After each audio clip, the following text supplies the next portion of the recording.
like I said, Get the turntables. no, you're gonna have to take the pants off. I think. Just start stripping right No, here. they're fine. I mean, I know you've been waiting for this moment. You've been waiting to It's say not going to happen. He's like, I'm not wearing underwear underneath it. Don't put Don't fuel get him on the fire. excited here. Look, he's already getting hot and bothered. I haven't been coming to the podcast lately, so of course this was bound to happen. Right, yeah. Getting him excited. Hey everybody, it's Lewis with the Nate Biker Podcast. That spiked That incredibly. I wasn't looking at it, damn it. So, anyways. That went real Hey weird. everybody, welcome back to the Daily Biker Podcast.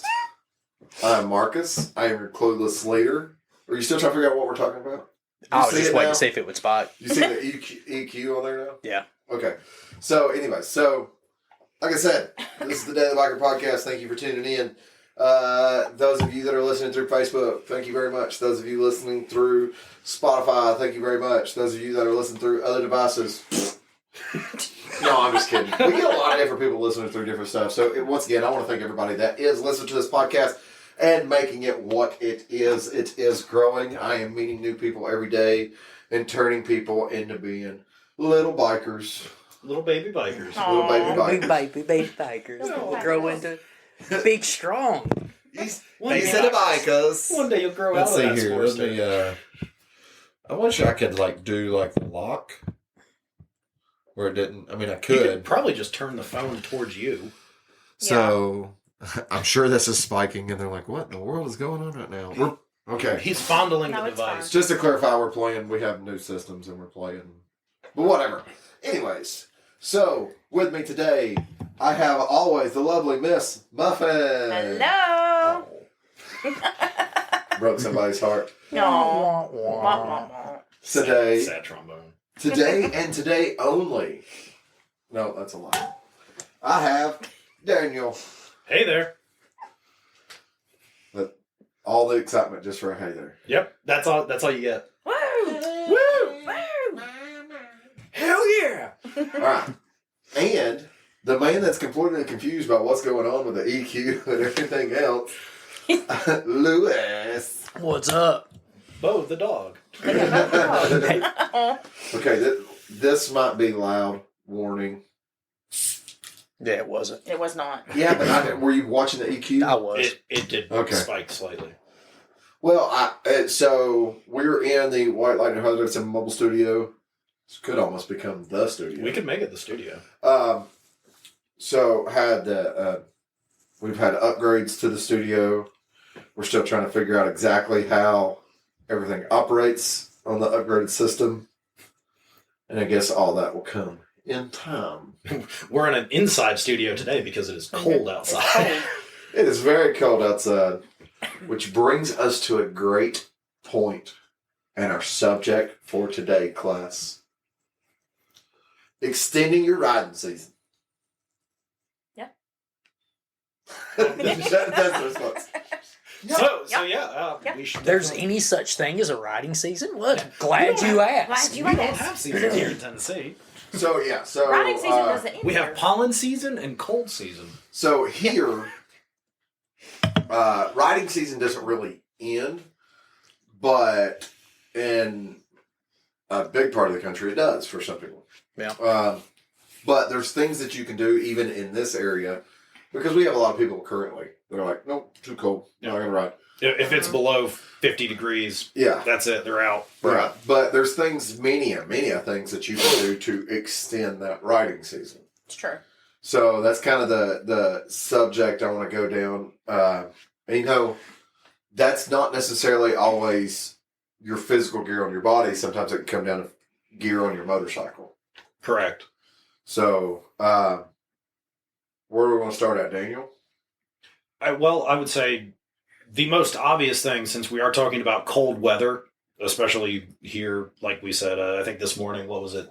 We had a freeze warning. I think It was 33 degrees when I left my house. Yeah. So let's start with cold weather. The first thing that you're going to do is try to find a good pair of gloves, a jacket, some chaps, better pair of pants, something to keep your body warm outside of modifying your motorcycle. Yeah, preferably something leather. Yeah. Yeah. That well, tends to work. Wind resistance. Yeah. I think I think modifying your clothing Yeah. is a lot cheaper too than modifying your motorcycle. True. There are more things that you can wear than you can do to the motorcycle too. Well, also too, where we're at, we can address the situation a lot easier for the weather change. Mm-hmm. Because, like I said, I left my house at 33. When I went home, it was almost 60. Yeah. So De-layer. Mm. yeah, and I mean, you left your house at what temperature this morning? I honestly didn't even look. Probably, I would say it was probably 40, maybe. When we got to the dealership, when we left our house here, it was about 41, 42 degrees. Okay, so 40 when he leaves his house. He's way out in the country, Yeah. so he doesn't get a lot of that radiant heat. So 40, go to the dealership, spikes up to about 60 and everything, Mm-hmm. and then right now it's currently 52, and it'll be about 45 when you go home. Yeah. So you're running that full range. Now, you've been home, but you also still have all your stuff with you that you've had all day long. Right. But running that full range, you got to be prepared. Mhm. You can't just go, like, I know some people that, like, they'll put on their regular clothes, and then they'll have this big old suit that they'll put over top of them, and it's like, what do you do when it gets a little bit warmer and you don't need that suit, but you still need something? Yeah, where's that in-between layer? Yeah. Well, and I think that's where leather really comes in. So you have your jacket, your chaps, or leather pants, whatever you wear over. Yeah, well, like Jaden's got the FXRG pant, over pant. Yeah, but like me, I don't want to have the leather pants on all day. A good combination that I found is my fleece line pants, commonly known, I guess, as snow pants, and then I put my chaps on over that when it's really cold. Now, as the temperature goes up, or if I'm moving around or whatever off the bike, I can easily take those off. Yeah. As well as my jacket or whatever else. And I think in Tennessee, especially when we're out doing rides and stuff, that's kind of, you really need to have something that's easy on, easy off. Yeah. Yeah, you do. I think one of the biggest things that I see, and Marcus sort of addressed this, is you have people that prepare for one temperature and they have nothing to go the other way. Mm-hmm. And there has to be something said, like, okay, if you leave in the morning and you know it's going to be 60 to 70 in the afternoon, like we typically get here in Tennessee this time of year. Yeah. Like, oh, well, I know it's cold for a few hours, but I'm going to dress for 70-degree weather. Now you've got other fatigues, your hands are going to get cold, your body's going to be cold, you're not going to be able to react as well. Yeah. And vice versa. Like, well, I'm going to dress for 30-degree weather. You can overheat while you're riding the bike. If you don't stay hydrated, you're not paying attention, you start to lose focus, especially in a group ride scenario. It's easy to kind of overexert yourself. Well, and a really good example of that would be for someone that doesn't have storage on their motorcycle. So it makes it a little bit harder for them to be able to remove and add layers. When we went on that last toy run, the Walker County toy run, Cooter comes down, Cooter's in full leathers and everything on a bike with no storage. Well, when we all left that school, I mean, it was like 65 degrees. It was hot. People were stripping jackets, taking chaps off and all that other stuff. And it's like, Cooter didn't have an option. Yeah. Now, some people were still comfortable at that point. Maybe he was staying hydrated and whatnot. But a little bit of storage sure is nice to be able to compensate those things too. Yeah. Being able to take stuff off, being able to prepare for, well, and it's not, I guess, completely off topic, but during the summer, having a place to keep rain gear just in case. Well, especially in this part of the country. Wintertime, I mean, it can, you can still ride in the rain. Well, I mean, I've been riding in the rain and it's been, 50 degrees. And it's nice to be able to have that rain gear for when you leave work. You've got everything that you need right there in your bag. You put it on over your, But I will say that that extra storage is not typically a problem with most. You guys all ride Harleys with big hard bags on the side. You have recently upgraded and made another addition, but you look at a lot of these guys with just sport bikes in general. Mm-hmm. Unless, like, I've got that big Givey bag on the back of the ZRX, but outside of that, most of those bikes don't have even ways to mount. Well, and that's the thing, that's like the backpack thing. I hear guys all the time. They're like, "Oh, well, I'll just carry a backpack." Buddy, trust me, I've been there. Yeah. For me, my personal, I see guys do it. After 50, 60 miles of 30, 40 pounds of weight on your back, you're ready to take it off your back. Yeah, well, they do make a lot of good accessories though for like sport bikes and maybe even your Softail Dyna, Yeah. where Well, you there's lots of can companies that make that stuff. yeah, you can put a bag on the back, saddle bags like we were talking about earlier today. Yeah. Of course, there's always a backpack too. But with the topic of extending your riding season, we come from, or I say we, I think you and I come from the mindset of like we're riding to work every day, so we've got to be prepared for whatever's coming. Yeah. So the weather that we leave in is not necessarily going to be the weather we arrive back home in. Yeah, well, and I definitely, because for us, this time of year, we can enter into situations where, you ride to work on Tuesday, it's 35 degrees on your way to work, leaving work on Tuesday, it's 70, and you go, okay, well, I'm going to take all my stuff home because I'm going to need it the next morning. You might not. The next morning, it might be 55. Yeah. True. And weather is temperamental this time of year. So in Tennessee. I pay a lot of attention when I'm getting ready to leave work to see what the weather's going to be the next morning because I can free up some of my storage in my motorcycle. Yeah. If I don't have to take my chaps home because it's going to be warm enough the next day to ride without my chaps, Just is what it is. Yeah. Yeah. This time of year, too, like for me, since I've kind of started this dedication to commuting everywhere on my motorcycle as long as I'm by myself, Yeah. going to work or whatever, the setup that I have has been great. Yeah. Rain gear with me. Yeah. No matter, I don't look at the weather. Like when I get up in the morning to go to work, I do not look at the weather because the way I'm set up now, it doesn't matter.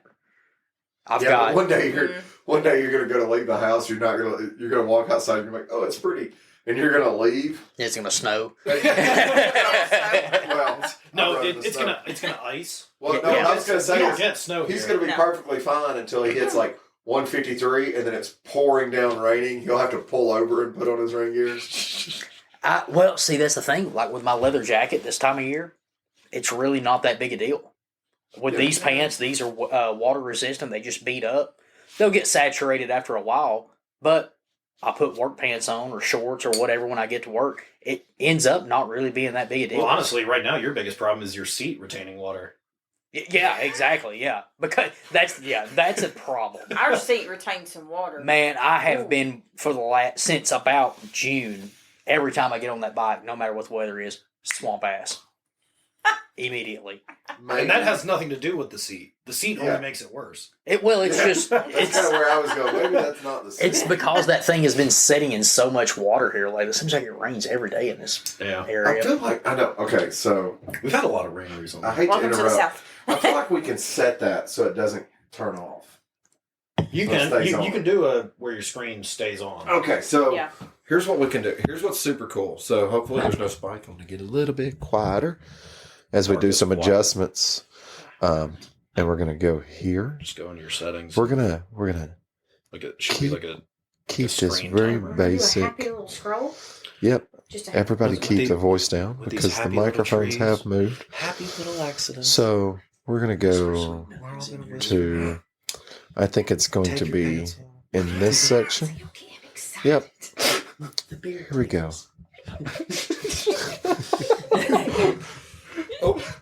Oh, Jesus Christ, Marcus. And it's ruined. David the Hale. okay, this is going to be loud.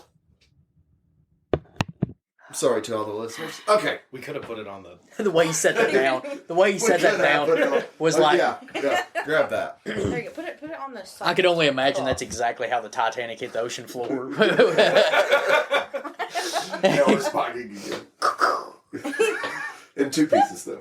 Yeah, in 2 pieces. Pause for station identification. While we all Yeah, laugh. I just want to clarify. There was room on that headboard, Rose. You're an ass. Oh, Headboard, we in the bedroom? that was a door. You don't mind that, do you? No, they don't smell that bad. Well, you do have gum on the bottom. You have gum on the wire. You absolutely do. So actually, so these are Put your feet down. these are a very good point too. Actually, so there's little things that you can do to look at, and I think you have to look at those. And I deal with that a lot with Heather we're getting past that a little bit about that preparedness. Like this morning, we had a strong conversation about base layering because so I had on thermals, which I actually still have on my thermals. I said I was going to take them off. I never did. But yeah. Hello. Heather, you get to go home with that. So actually, no, I'm fairly comfortable right now. So, but I was base layered to the point of where after we ate lunch and it was 55 degrees, I only had a couple miles back to the house.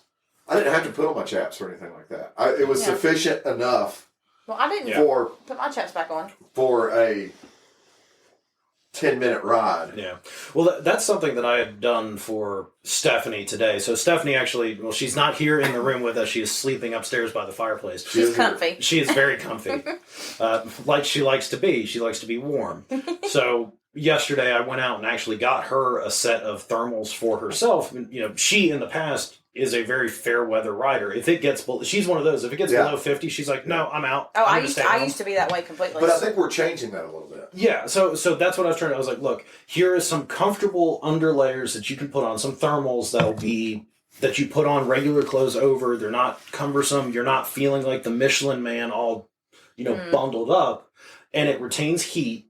And when we were over at White Lightning today, we also got another set of gloves for her, and I got a set for myself as well that had a nice lining in them. Those are great, and that really made a difference. Muffin got a pair too. Yeah, those gloves definitely made a difference. They worked. Yeah. Well, talking about keeping your hands warm, so our recent purchase. Upgrade. AirPods, so it's not loud. Upgrade. Yeah, so I don't even know what you would call them. I call them hippo hands. Hippo hands. So that's what I've always known them as, and that's what I explained it to Daniel. So if you Google hippo hands motorcycle, and go to Google Images, that's the very first thing. I think there's actually the company is called Hippo Hands. Well, but see the brand that we have is not that. But I think they're the ones that originally did the design. Yeah, maybe so. So for our northern listeners, they know these. So these are the mittens that go on snowmobiles over the hand controls on a snowmobile. For those of you that might be going, what in the world are you talking about? What is a snowmobile? Yeah. Google Hippo Hands motorcycles. They are worth the investment. Absolutely. Because they're quick on and off, too. So if it's like you get to the parking lot and you go, I don't want these ugly things sitting on my handlebars, you can take them off in 30 seconds. Yeah. Well, and the thing is, too, when it comes to this time of year and you really want to ride your motorcycle, you just love enjoying riding your motorcycle because you like doing it, not just because you want to look cool. You have to sometimes make a sacrifice. You want to look cool, or you want to be comfortable so you can actually ride. And there's some people, and like I briefly mentioned it to Shannon today, where and I've had other people say, well, I can't see what I'm doing with my hands. And okay, if you need to see what your hands are doing while you're riding your motorcycle, you need to practice. Stop. Yeah, you need to go practice. Ride your motorcycle by yourself. Yeah. Practice some more because you shouldn't be paying attention to that. That should be second nature. Well, so that was actually a thing that I was thinking because I bought a set as well, and I was going to put them on Stephanie's bike. Because out of the two of us, I'd rather her be warm. I'll deal with it. I'd rather her be comfortable. Correct. But at the same time, I'm like, it's a new bike that she's riding for the first time in a group. I don't want her to have that extra level of nervousness or anxiety of trying to make sure she knows where all the controls are and everything that's going on. Yeah. So, maybe in the future when she gets more comfortable with it. But really... Well, and to be honest, that's kind of a tip out of Dave's 365 playbook right there because he runs those things and has for years. Mm-hmm. Mm-hmm. Yeah, well, see, and like I was telling you, Dave's I had longer though than what we got. Ours I wouldn't want ours any longer. I think the ones that we have, of course, other than the ones that I had on my 4-wheeler that I actually forgot that I had years and years and years ago, it's the only set that I've got. So I don't really have anything to compare it to, but I like them. I don't know that I would want to trade them for you. I wouldn't take a chance and buy anything else. Yeah. They work great. When we were on the way back home going down the interstate, I didn't have my gloves on. And it was fine. Honestly, on the way back, are you talking about after we ate or before we ate? Both. Okay, so before we ate, I was sitting there going, I don't know why I have my gloves on. My hands are actually starting to get a little warm. Mm-hmm. Because that thing, it might not look like it at first, but it takes that heat from your hands, keeps everything radiates it inside there a little bit. Well, although it's open on the end, it radiates. It does everything that our leather gloves would do, during a 60-degree day.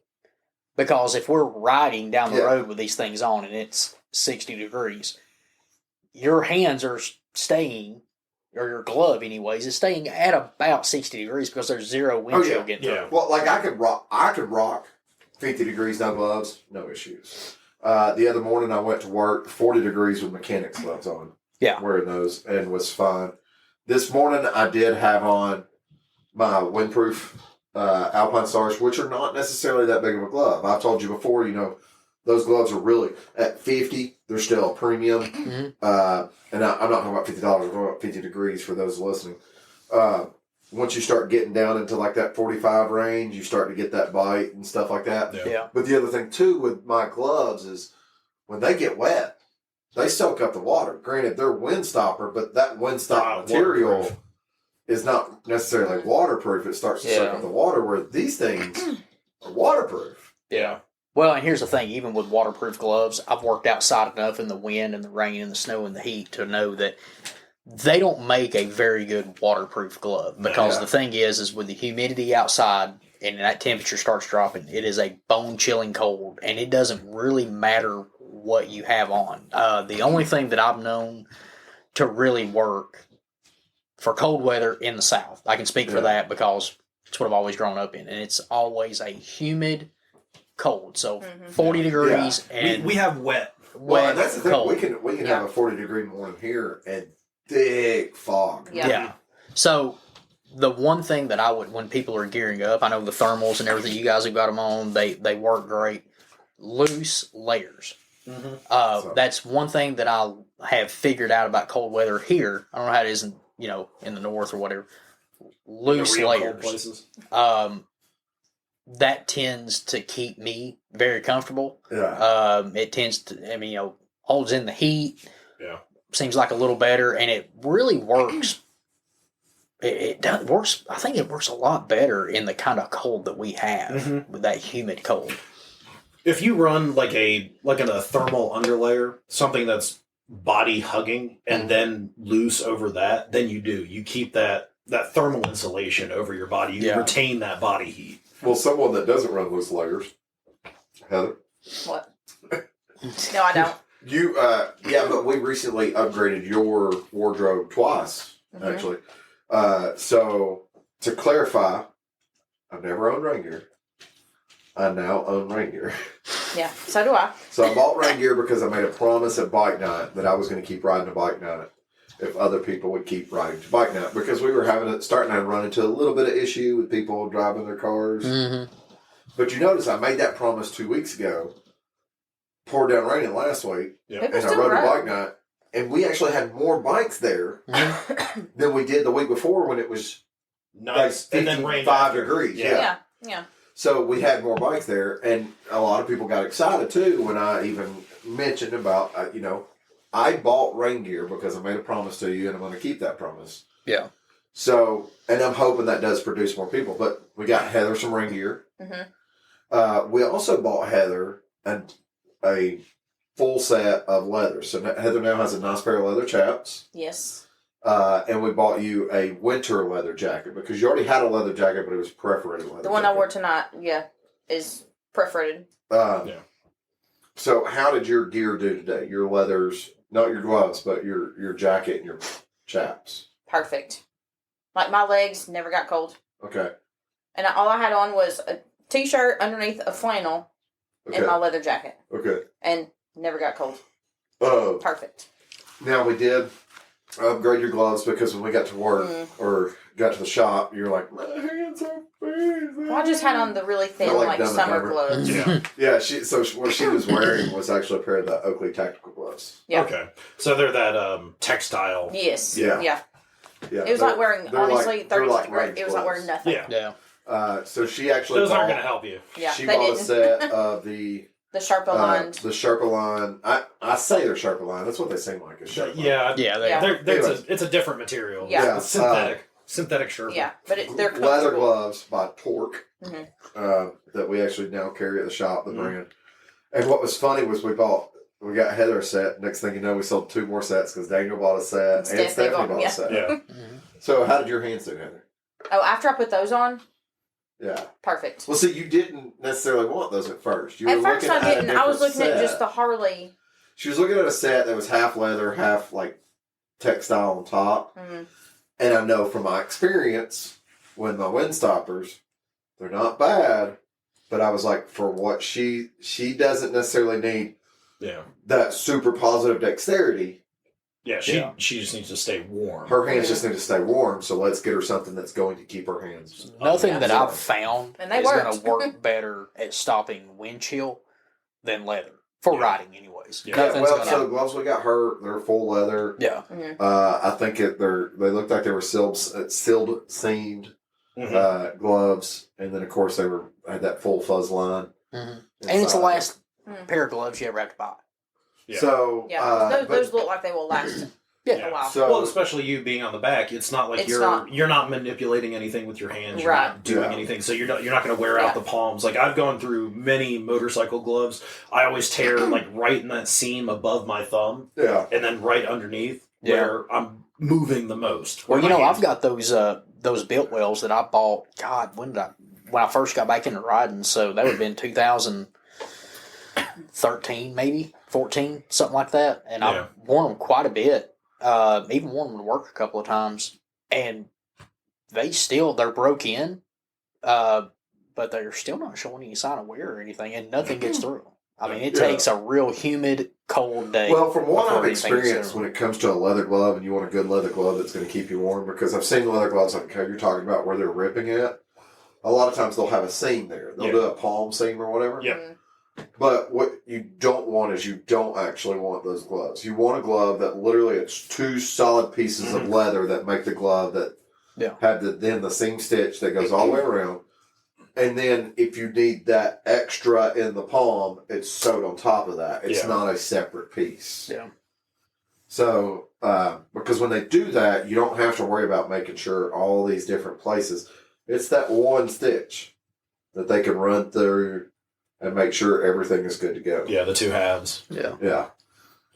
So that's kind of a big thing. But like I said, I mean, I'm really digging my hippo hands. Oh, I mean, I think that's where it's at. It's actually funny that after you had told me about it and I bought that set, I was just kind of looking into them where they actually make a heated set. Obviously, So- not for our climate. We don't need that here. So but I don't know. Have you noticed the pocket that's inside? it's on the top.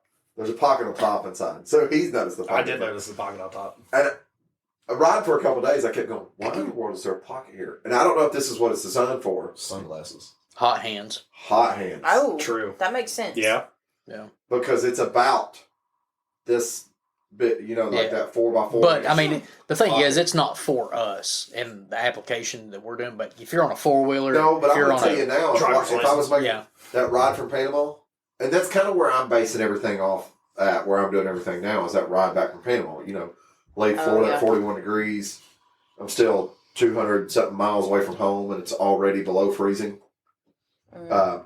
Yeah. So my hands, yes, they would have been warm with the setup that I had today. But if I go into a gas station to get some fuel and I see the hot hands sitting there at just in a case. couple dollars a piece, yeah, it's not going to Pop be one of those anything there. to pop one in there and be like, there we go. Yeah. Yeah. So, I wonder how much of a difference that would make yeah. sitting on. Well, so for me, base layer, I have chaps. Always tend to, I know you don't, but I always tend to go for a blue jean, Yeah. a denim. I feel like denim will tend to keep you a little bit warmer. Well, these are water resistant pants. So they'll probably seal in a lot of. Yeah. Wind up Are there. they Dockers? No, they're not. These are Academy brand. Okay. So, Cheap. but then so my upper layering today, although I keep saying thermals, I honestly only have on the thermal bottoms. Yeah. I I'm just still have, wearing my thermal shirt. I just have on a long sleeve t-shirt. I had on a flannel, and then my jacket.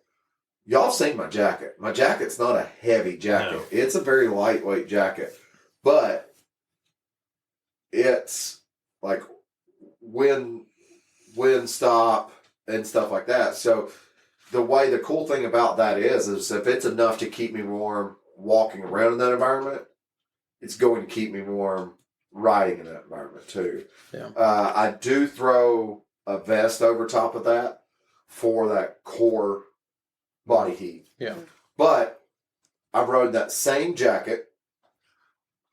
I had on that same jacket. I had on a vest. I had on a flannel and a long sleeve shirt coming back from Panama. I never got cold on my upper body, and the same thing on my lower body. Thermals, blue jeans, and chaps. Never got cold on my lower body. Yeah. It was my feet and my hands. I've Well, the jumped the feet- hurdle of the hands now. The feet, I think, is a tough thing to keep warm because what I've noticed is, so you wear thick boots, right? Yep. Yeah. Maybe you water seal them, whatever you do. Yeah. Maybe you wear water boots to make sure nothing gets through them. Well, that's great. Put on thick socks. Keep that body heat in. Keep everything insulated. The problem is, it doesn't matter if it's moisture wicking or anything. When your feet sweat, and they will, Mm-hmm. that is going to get cold. And Yeah. there's nothing you can really do about that. I will have to say, I have a set of smart wool socks that they do not retain that moisture. It puts it out. Now it still does to a certain point. You know, when Right, it gets yeah. warm and I'm still wearing them, it's bad. But on colder temperature days, I don't have any of that feeling in my feet Well, where yeah. it's You know, Well, it's and the cold. thing is, that water. if you can wear something like that, because I've got some too, and what I've noticed on rides, if I stay riding, it's fine. But if it's on a Saturday and I got nothing to do and we're just kind of hanging out at the house, I'm like, I'm going to buzz out of the house for a little bit. So I put that stuff on and it's 40 degrees outside. I go up to the Harley shop and then I start walking around and, talking and whatever. Then it starts to become a problem because now you're sweating and Yeah. you usually don't want to. Well, here's Change what your I'd like socks. to test Yeah. out, and I'd actually bought once before, and I don't know what I did with them. I got them at Walmart, but it was a Radiant Heat insole. So it was it wasn't like a regular shoe insole. It was the shape of a shoe insole, and it was a trim to fit thing, but it was reflective on one side, like aluminum foil. And it was designed so that heat from your feet, your body heat's supposed to radiate in. So even if you were sweating, it should stay hot inside the boot. That might be something we need to test when it starts getting really cold. Yeah. Get some, and we'll go out and test them instead of the feet. That's what, dude, we need to do that when it gets super cold. Now, granted, there's no threat of like ice or anything. Yeah, I'm not riding on black ice. So No. let's take off from Chattanooga, do a cold weather test, and let's go do the Dragon and come back. Okay. I'd be fine with that. Or let's not do the Dragon. Heather Let's might not be with us. let's just go. we, Well, can no. we can just do Decatur Loop. That gear today Or the was Dayton Loop. perfect, actually. Dayton Loop sucks. Let's go. Let's Screw go Dayton. get lunch in Gatlinburg. Let's take off in the morning, go to Crawdaddy's or something, and then come back. It's a nice, easy ride. Could be the interstate most of the No. way. Or just go to the shed and then come back. We'll make it a breakfast run, so it's cold when we leave. Leave at like 7 in the morning. Leave at like 7 in the morning and go hit one of the pancake places. That wouldn't be bad. Oh, so I got an Yeah. idea. You said pancakes. So if we want to leave it early in the morning, that way we won't have to leave super, super early in the morning. Let's go to Johnny's Hook and Grill over in Whitwell where they've got the pancake that's as big as I this thought damn you table. wanted a longer run. Well, And then now when all you of a said sudden he wants to pancake, go to Whitwell. yeah. Oh, he wants pancakes. He got hungry. He got hungry for His, pancakes. his inner fat kid came Well, when out. you came Actually, out, my inner fat kid's well, coming out. I was going for Why don't- lunch, and I'm kind of like, But when you said breakfast, now that's kind of my jam. So Yeah, so why don't we ride to Crockett's? yes, let's ride to Crockett's. Yes, It's in Gatlinburg. and let's take the Foothills Crockett's Parkway. breakfast camp. Let's Okay. take the Foothills Parkway there. I've been wanting to do that, so we need to do that anyways. I mean, it's not that great. It'll be really cold up there, and probably foggy, so it'll be good too. Oh, that'd it be will fun. It will be really cold because the Foothills Parkway, I think they're fighting for elevation on the highest road right now. It's pretty cool. I've never. Like what the coolest thing about Foothills Parkway, you pull off on the side and wait. You can see McGee Tyson, Okay. Knoxville Airport Yeah. from there very clearly. And the way the airplanes, if they're coming in out of the out of the east, they come right over Oh, that that's mountain. Cool. That's cool. So they're still at, I don't know, probably 4,000 feet or whatever, but And they're you're a at lot. 3,500. Yeah, you're like, as soon as they come over the mountain, then the altitude just drops, but it's, Well, and it's pretty cool. We could, but another way to do some cold weather testing, which we have to be very careful though too, because of the not knowing the weather, but it's right across the skyway Yeah. because we go up in elevation. Just so you guys know, we Yeah. are putting our bodies at risk just to give you information. It's gonna be fun. It Though. will be fun. I'm putting my body at risk for breakfast. I don't know what these other guys are. breakfast. I am absolutely not doing it for any of you. Okay, so yeah, let me clarify. So you have on like a thermal style shirt. What do you have underneath the thermal style shirt? Nothing. Nothing. Okay. This thing's not thermal. It doesn't do jack shit. Yeah, It looks can feel thermal it. though. It's definitely 15 pounds of body hair above your waist, That is true. and you're bald headed. Yeah. With a very short beard. So. A lot of testosterone going on here. Anyway, Just in this spot. Yeah. Right here. Yeah. so Fine. Upper chest. You do have on a base layer naturally. Yeah. I got my own wool jacket. If you think my chest is hairy, you should see my back. Oh, I have. His back's hairy too. Ha ha. Switching me. haha. So Moral of the story, the thing that keeps you the warmest is big Is- pancakes. Big pancakes. yeah. A full breakfast. I wouldn't argue with that. So anyways, so you have on that shirt, and of course you had on your leather jacket. Had on this shirt, leather jacket on top of it, fleece lined pants Yeah, so with chaps. Tell us about your pants. All right, so they are China made, so they're quality. Zippers don't work. China. Zippers work for now, however, I'm not He going to just make that broke it. joke on a corporate podcast. Lord. I was going to. No, I won't do it. Anyway, so, fleece line pants and Also, are they waterproof? water resistant. Okay. Yeah, so water will beat up to a certain. So on the But are topic those of, an overpant? you can wear them as either or. I wear them as either or. Depends on They're the situation. like a ski pant, right? Yeah, I think they're. I What think do you- Amazon had them listed under snow pants. Honestly, what do you have on underneath them right now? Nothing. I'm just wearing them as pants. Okay. Just plain pants. Hate to With break your nothing. heart. Do what? I know you wanted to hear G-string, but no. No, I was honestly hoping you had on blue jeans. Now it's a party. No blue jeans. I have before when it got really, really cold. Yeah, years- I think you came to bike night with those on and had blue jeans or something underneath them or something. No, when I came to bike night, You had your rain gear on. yeah, I had my rain gear Yeah. on for Okay. that. Megan wore them with jeans underneath. Yeah. Yeah. Maybe that's Yeah. what I've got I think it another was, pair 'cause and- Megan took Yeah. them off. Yeah. But on the topic of water, if you can waterproof something, you can go to whatever department store, get some silicone waterproofer, spray it down, let it sit overnight, preferably in the sun, kind of let it bake, and it will really seal in anything that you have, whether it be a hat, your storage gear, your pants, Gloves. jacket, gloves, whatever. I wouldn't put it on leather. But if you have just like textile gloves or whatever, you want to kind of seal that in. And speaking of waterproof sealant, I want to put this out there, and this is a tip that actually came from Dave. Because Dave, I think he's like 2 weeks away from 5.5 years without a vehicle. Mhm. So I know there's people that have done it longer. I don't personally know anybody. So Dave has a lot of good tips that he's learned along the way. Mm-hmm. If you have rain gear, I'm not telling you have to do this every month, because for some people that have rain gear, it might be 3 or 4 months before they have to use it.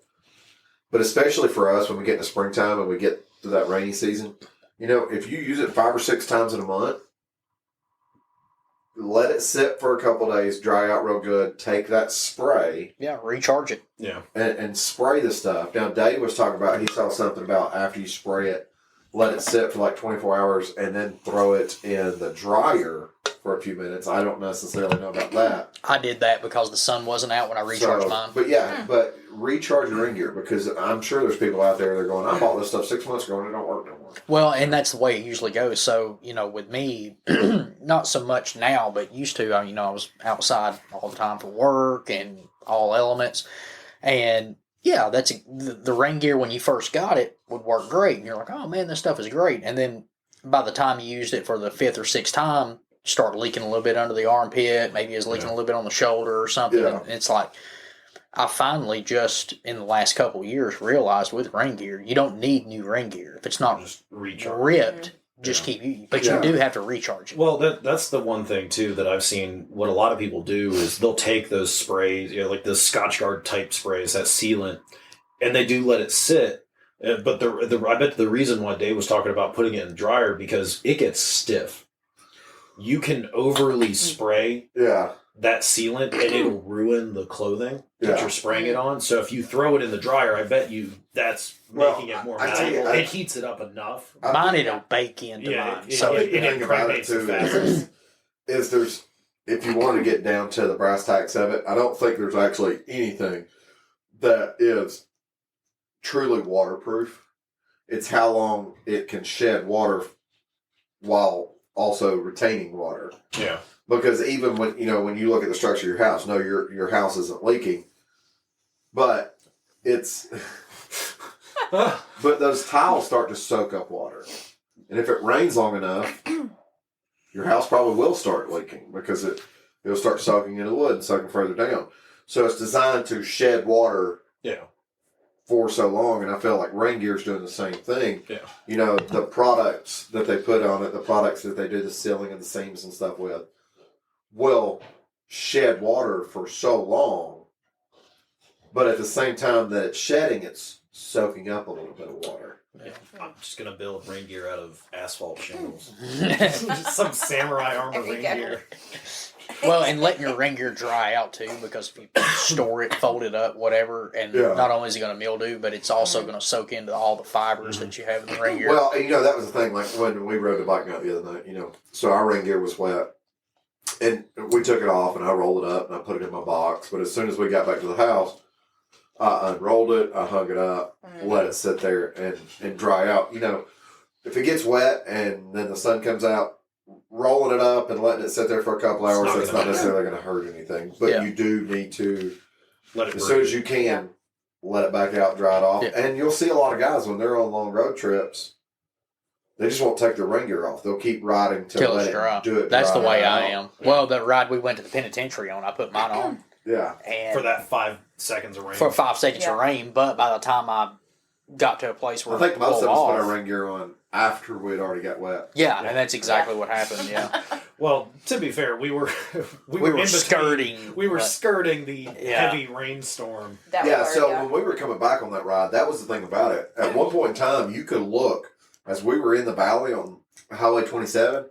You could look and see rain to the left and rain to the right on top of both mountains. And it's I was getting a little nervous. But that time of year, I'm like, man, I wish it would rain. I wish it would just do a downpour because it is hotter than hell. Yeah. Well, you know why it was hot. We didn't get hit by that rain after we put on our rain gear, right? Because you put on your rain gear. Because we put on our rain gear. Yeah, 100%. So all I had was a jacket. Oh, and also, too, on topic of rain, anytime somebody tries to sell you a waterproof boot, chances are it's probably not waterproof. I know there's a lot of boots out there, leather boots, that say they're waterproof and they're not. Go to Walmart, get a $20 pair of the cheapo rubber rain boots. That is the only real waterproof rain boot they make. Until it comes in from the top and gets trapped in. Then you need a boat. Yes. So, that brings up a good point. A pair of shoes that I've been looking at buying that I had when I was a kid. And the wheelie ones, the Heelys, Mocha Chocolate Pumpkin Spice Girls of the world, kind of gave them a little bit of a bad name, I think. Oh, those LL Bean duck boots. Duck boots. Yeah. I say those are kind of waterproof. Well, I mean, you're talking pretty much to where the ankle is rubber. They are but if it's the same ones I'm thinking about, they're also lace up too, and water absolutely will get through the shoelaces. So yeah. I used to ride motorcycles in those. The when I was a LL kid all Bean the ones time. that I was looking at, back when you were the laces are about at the top arch of your foot. Yeah, they'll get rain in every. Yeah, but you're talking about at this point. You get what I'm saying? Yeah, but the problem with that is when you're driving down or riding down the road, and your rain gear is up here and back, it's going to get through it. Well, so my rain gear is not up there and back because the rain pants I have stirrups. I don't know. Before you spend the money on them, I would just try Well, your I've been $20 looking at ones. buying a pair for just personal use. Whenever it's raining really and do everything. like those boots. I have a pair. I can test them out to see. That's the thing. That's something we could test next time it's raining. Just literally just. Honestly, we Put don't on even need gear. to do it. I'm just right up and down the street. I'm gonna hit you with the hose every time you come by. But we're gonna do it right now. Yeah. While I don't have on my rain gear, Yeah. Yeah, you can use my motorcycle. I'm gonna come back. Oh, and then I've got my boots and everything with me, so I'll put all my stuff on them. I'll hit And you then with you the can, hose. you can hit me with a hose. So, anyways, All the neighbors like, what the hell is So- Like, what the hell's happening? I want to go back to 90 miles an hour on my street. I want to go back to the subject where we were talking about storage, because I think proper storage can extend your riding availability. Mhm. So, with gloves, like I said, I've got a nice pair of Alpine Windstoppers. I have a set of Thresh and Supply gloves, which are like a mechanic glove. I have the boot things on my handlebars. So I've got all different ranges covered. But for some people, they go, "Well, I can't carry 2 different sets of gloves and this and that and everything." Okay, so first of all, when I rode a sport bike, one of the very first things I ever bought was a tank bag. Backpack. Well, I didn't even carry a backpack. I had Really? a tank bag. The tank bag was big enough that I could throw gloves in and Yeah. stuff like that. So when it come down to it, and I needed a couple little things, jacket. It was like, you put on a jacket, you got on that jacket. It is what it is. But for me, with just my 2 saddlebags on my street glide, it was not going to be, and it was kind of getting to the point now where, maybe my chaps are still in my saddlebag. I come home from work and I pick her up and we're going out to dinner or whatever. Yeah. And I have my jacket, my chaps in my saddlebag that was in there from when I went to work this morning, and I'm not going to take it out. And now we're confined to 1 saddlebag. So, Well, because it's harder for you because you have to plan for 2 people. Correct. So if it's cold out, you need your rain gear or your cold weather gear. Now that takes up a lot of space. Even folded up, it's still bulky. So what I did, I added storage to my motorcycle. So for me, a lot of people have seen it. Lewis had a storage solution for him, but I think he kind of likes my storage solution just because it gives you can have a little bit more security with it as well. I just looks wise, was really it. My solution was a Soft bag. Yeah, I think I got like the guy Long down to track like with $20, which is really all. But it works perfectly though, because I can put my rubber boots in it, I can put my rain gear in it, and that's the only thing that I put in it, and it's good to go. Well, I've always got it. So for me, I'd like to have a tour pack. I don't have the money to spend on a tour pack at this moment, nor have I found a tour pack like some of these people I meet. They're like, "Oh yeah, I know a guy that had a tour pack in his garage. He didn't want it anymore and said I could have it." I'm like, somebody call me. Yeah. I mean, you have a tour pack, you don't have Right. anymore. So I was never in that position, but I do know when I get ready to buy a tour pack, I'm going to have to buy the tour pack detached mount. So I went ahead and bought the tour pack detached mount. I bought the Harbor Freight version of a Pelican case. Yeah. I think that's probably the most popular brand of it. Yeah. I mean, it's just the hard storage case, and I've got that mounted on that rack. Yeah, Which I would drill a rather couple have holes that through it than a and put tour some- pack. Put some bolts through it and everything. Well, the cool thing is if I want to take it off, I've got a handle that I can just grab Yeah. and carry it with and everything like that. And I think I am going to put something on there to be able to. Like a quick detach type. Well, no, so it's already got a quick detach. I want to put something on there to be able to even add the storage on top of that. So, like if I had like a small duffel or something, I could easily put it on top of that box and. I wonder lock if it you into could place. mount some like eyelets or something. So on that's either what I side. was thinking. Maybe put a couple eye bolts. But the only thing is I don't want to put them where I would end up losing the water retention. So if I did it, I'd probably put them underneath. Yeah. Or just drill the holes when you thread them in, silicone the whole thing. Do Well, like a so that's rubber- what we like a did on the rubber mount. But Yeah. even then, I think That's if still never going to be I think perfect. if I did them from underneath and siliconed it, I would probably be a little bit better off because Yeah. the gravity. Now on resistance. that mount, I didn't look underneath. There's nothing that extends backwards, is there? What do you mean? On what you mounted that Pelican case to on the back of your bike? Is there something that's like So extending out? what that is? Like a rack system? It's a flat metal plate Okay. with a couple holes that are actually elongated holes, so you can, when you put an actual tour pack on there, you can adjust how close you want it or how far back away you want it and stuff like that. I wasn't sure if it was like you've seen the ZRX where I have just a little back rack on there. Yeah. I didn't know if it was something like that because having the wire racking where I can wrap stuff in and around, even when I have that this is a flat metal rack. Because like I said, it's actually designed for the tour pack. Now, what we were talking about, and he said he would probably just get what I have, even buy just that rack to mount the box to. But I told him, since he has a luggage rack, if he wanted to do it, we could get the box and actually just get some U-bolts and mount it to the luggage rack. But he said he liked doing it even with that flat plate. Yeah. So, I will have to say, so earlier this year when I purchased the Valkyrie, that was the first motorcycle that I've ever owned that has had like actual hard bags attached to it. Everything else I've owned has been either vintage motorcycles which have no storage capability whatsoever, or a sport bike which is me with a backpack. Yeah. So having that extra storage capability, like today, including you only get two. Yeah, hopefully that's only two. Including the pair of gloves that we bought today at the dealership, I had 3 pairs of gloves in one of the saddlebags. Yeah. Along with an extra visor for my helmet and just my other, I have a small medical kit that I keep in the saddlebag, extra stuff if I need it. I got fuses, you never know if you're traveling around. Well, and the last thing I want to touch on real quick before we get into our game, the little things. I think there's too many people that pay attention to is this going to look cool? Is this stupid looking? Especially with the handguard things. Yeah, I know. I pay attention to that. I do. Heather's like, those are the worst looking thing in the world. But we've got a couple guys. We already know them that are kind of year round riders. Wayne and Steve, and they're like, oh man, that's super cool, and they're interested in them because they are year round riders. Yeah. They want to know what helps with waterproofing. They want to know what helps being able to extend their riding season, getting into the cold weather and those types of things. But focus on the other little things. So Heather wears a neck gaiter when she rides. Helmets with chin curtains.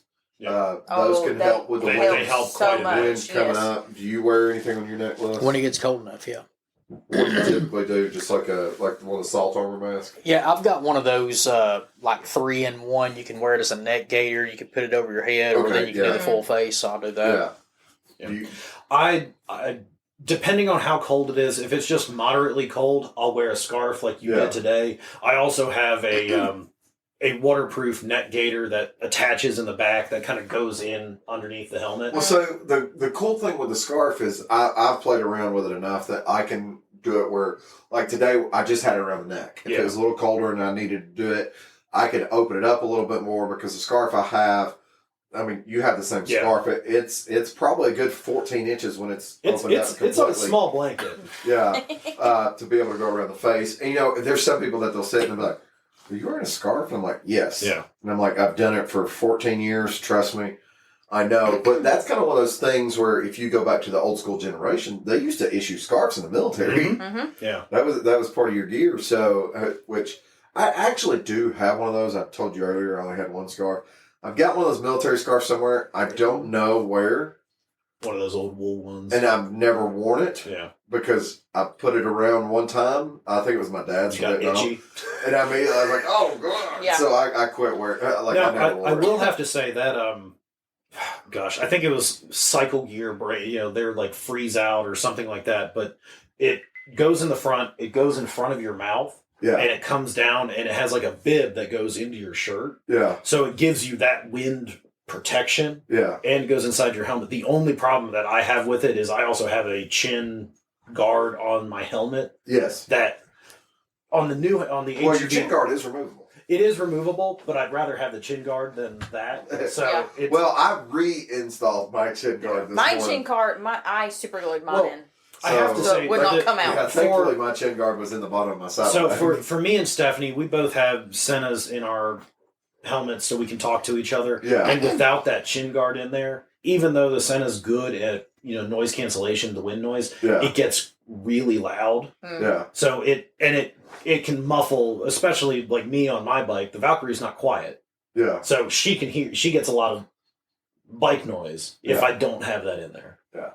So I mean, those little things, don't be afraid, because especially if you want to ride this time of year, doing those things, you're not doing them to look cool. You're doing them to extend your riding season.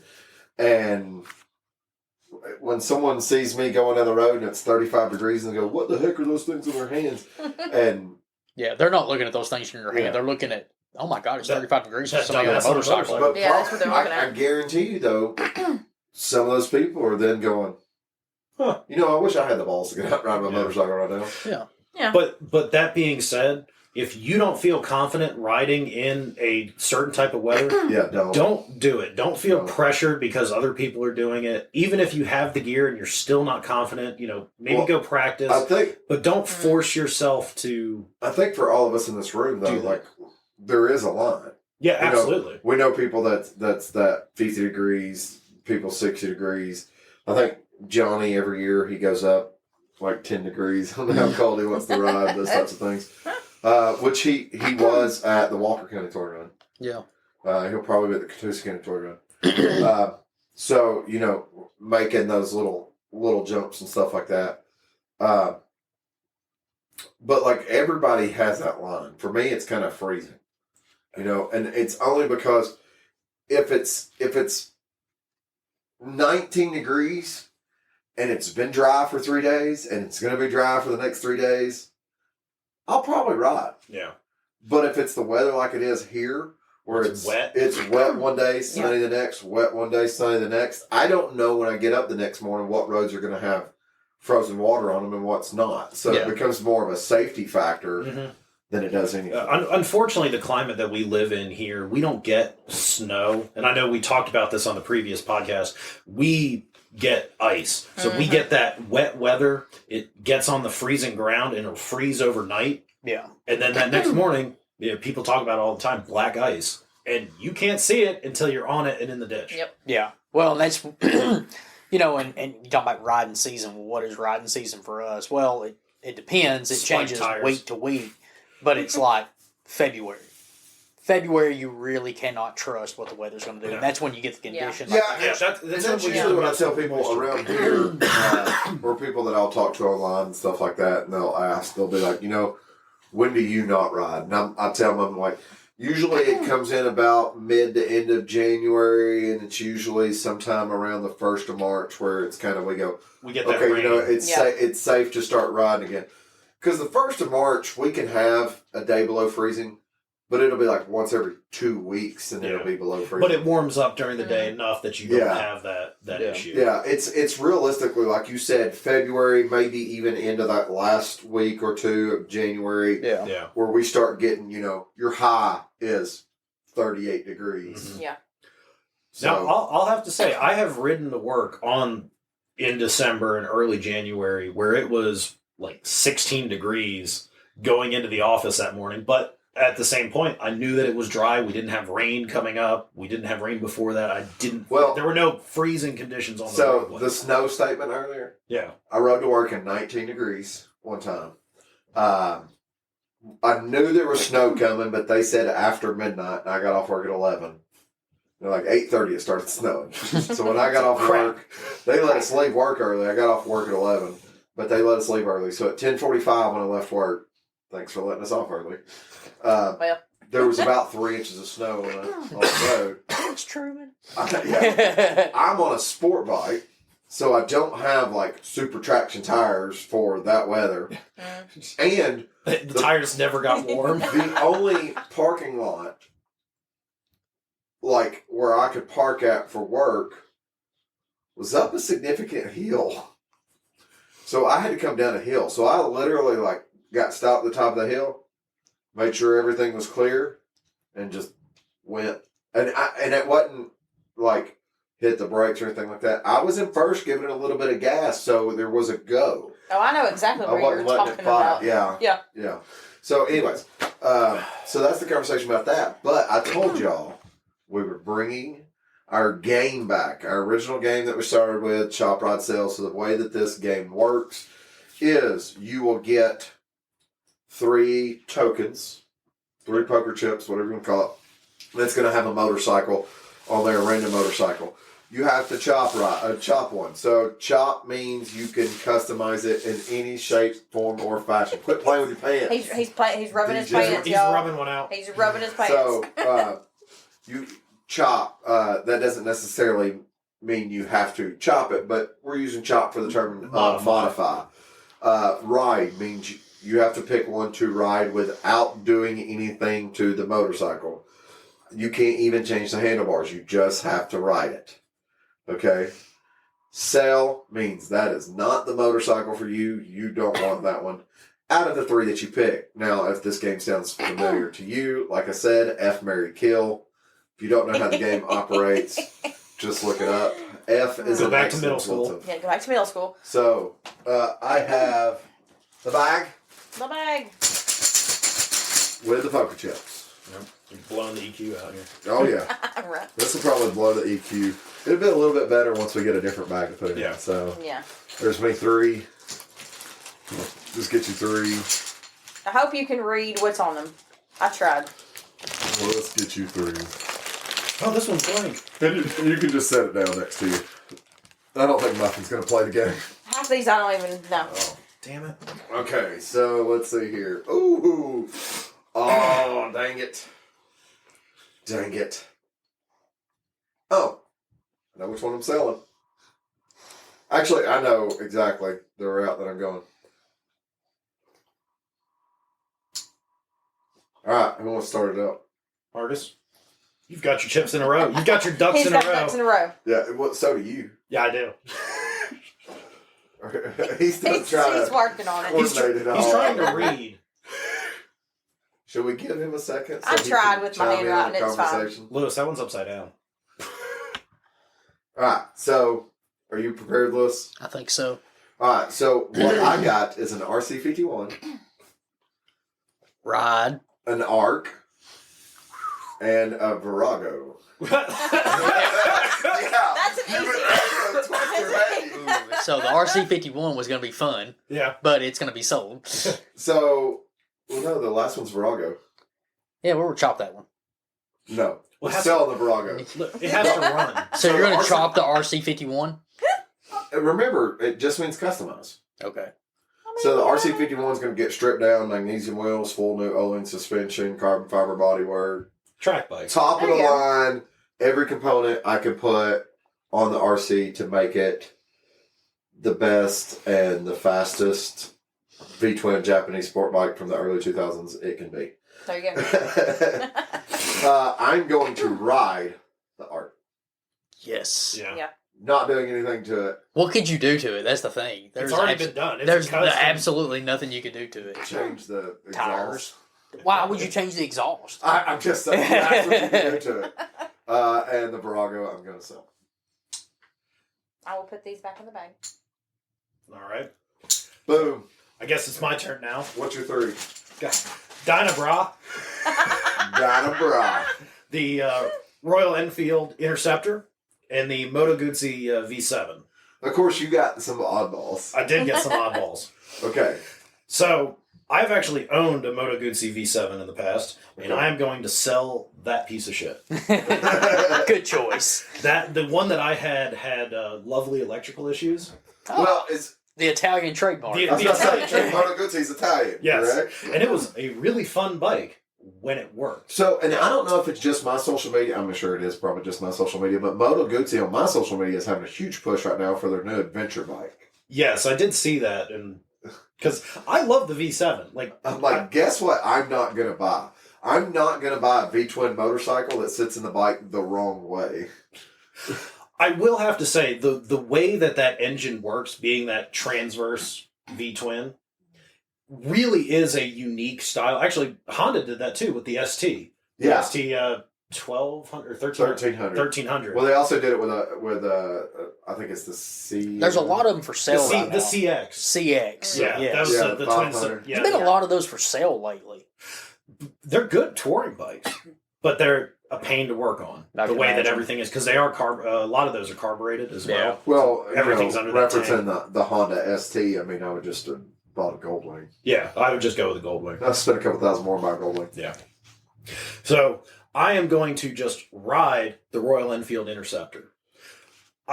Royal Enfield gets a lot of crap here in the United States because for a long time they had poor quality work, and it's an Indian motorcycle. Now that's a 650. It's a 650. Okay. So the Interceptor is a 650. It's just a cool, classic looking bike. And if you don't know these motorcycles, feel free to pause. Yeah. Go Google. Pause, Google, and you can hear about what we're talking. It's a vintage. It looks like something straight out of the 1960s, and I think that's just really cool. And it'd bring attention. I And think they're Royal cheap. Enfield does a good job of that. Norton did a really good job of that too. Norton's making a super bike. Really? So a company just bought Norton. What they do? Take a Commander and put full plastics on it? I don't know the full details on it, but Norton, the company, went belly up. You know, I used to have a Commander T-shirt, and I would wear it, and everybody was like, "What's that?"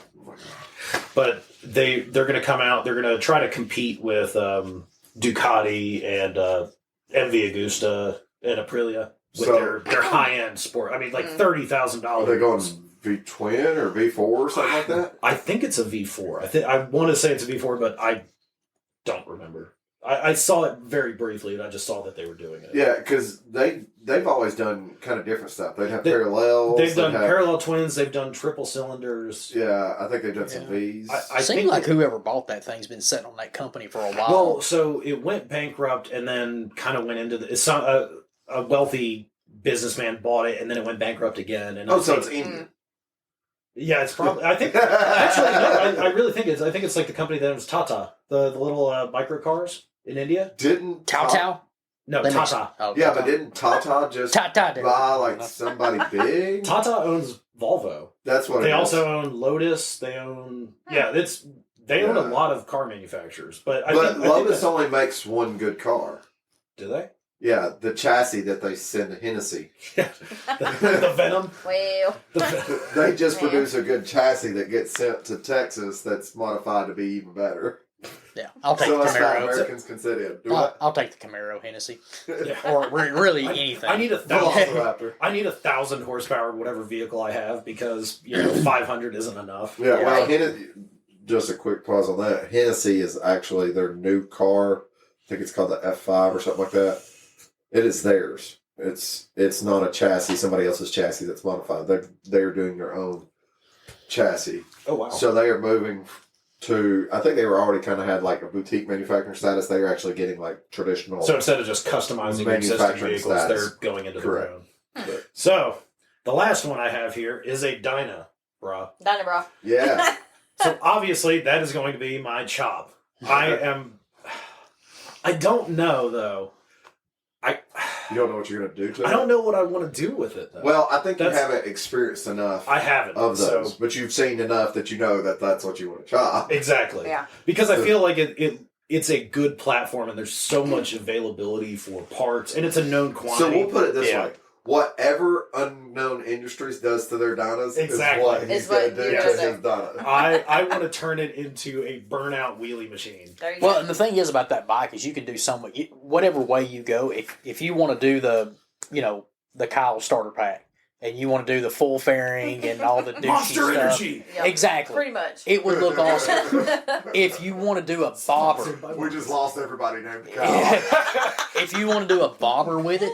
Yeah. It's cool. If you want to do a cafe with it, you can. Well, there's so many things you can do. And that's what I'm saying. Like that's why I picked that as the modify the chop bike, because I've seen so many different variations of what people can do, and it's such a versatile platform that it would just be fun. Whatever you're doing, it'd be fun to play. Don't cut your frame, and I'm going to tell you why. I've got a Sawzall. Don't make me. I'm going to tell you why. Because with a Dyna, they're so versatile that if the frame is still stock, you can literally take your full-on bobber 1 year and go, you know what? I kind of want that full-on Dyna Bra and build out a full performance down to the next year.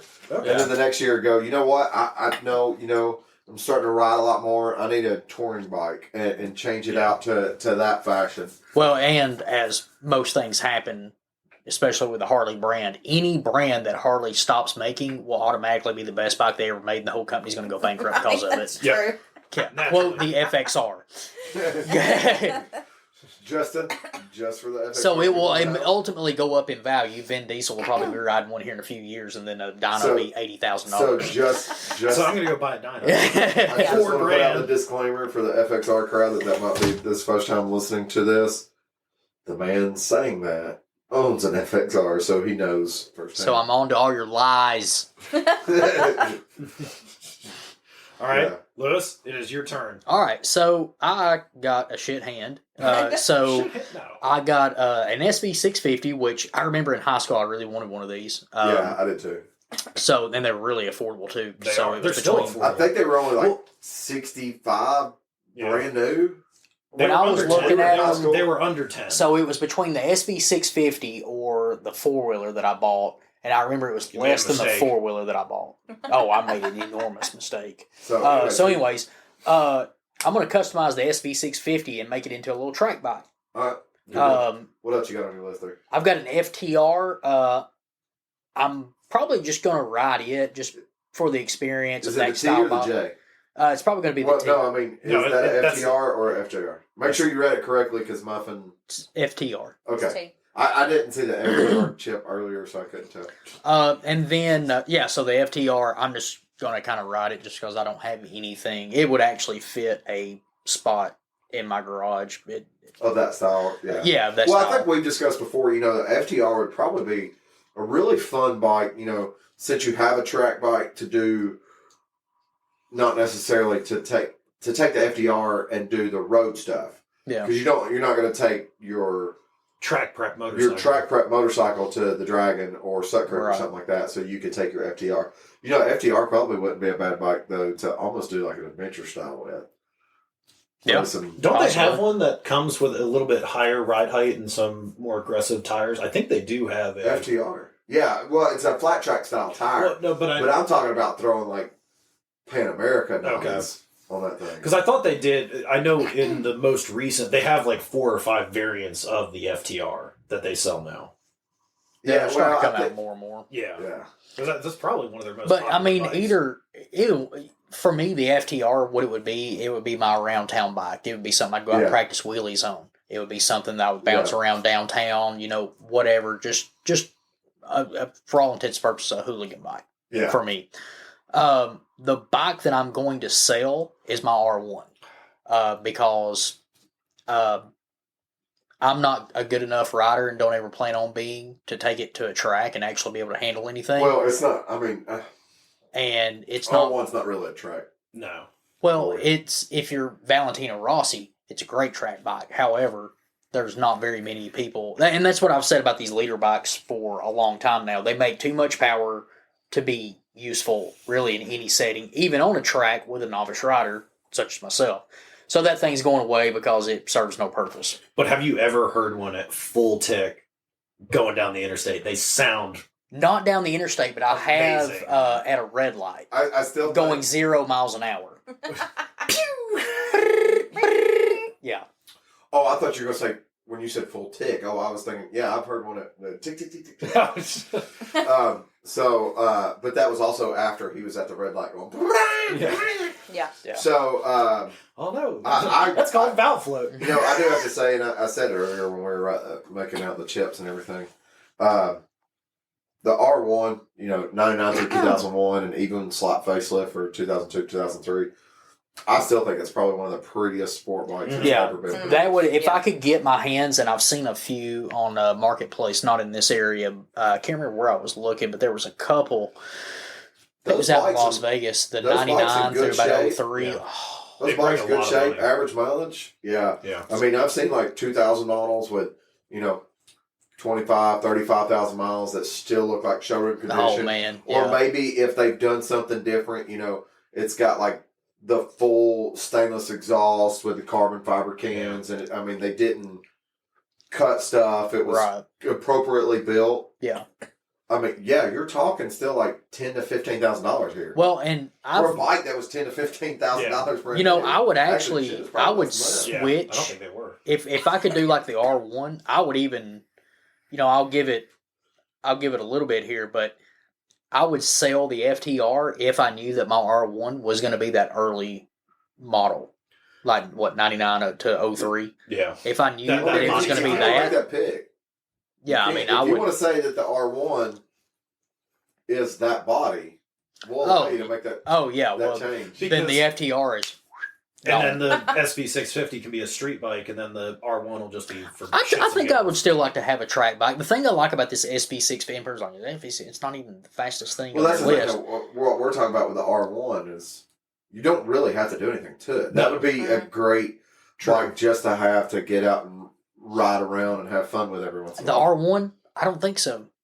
They're not. No, I'm not talking about They're the not race. They're I'm not. talking Oh, about- the old. Yeah. You talking about the old in my condition, or like Yeah, what I'm you're talking like about? that 99 Oh, through yeah. 03. Yeah. Just Well, to I have love one the in old your stuff garage and- to be able to pull out and you know, like how you're talking about getting out and riding for a couple hours, riding up to the Harley shop, or just riding Yeah. to get something Yeah. to eat, or riding. I would something use like it that. exactly the way I use the KZs now. Yeah.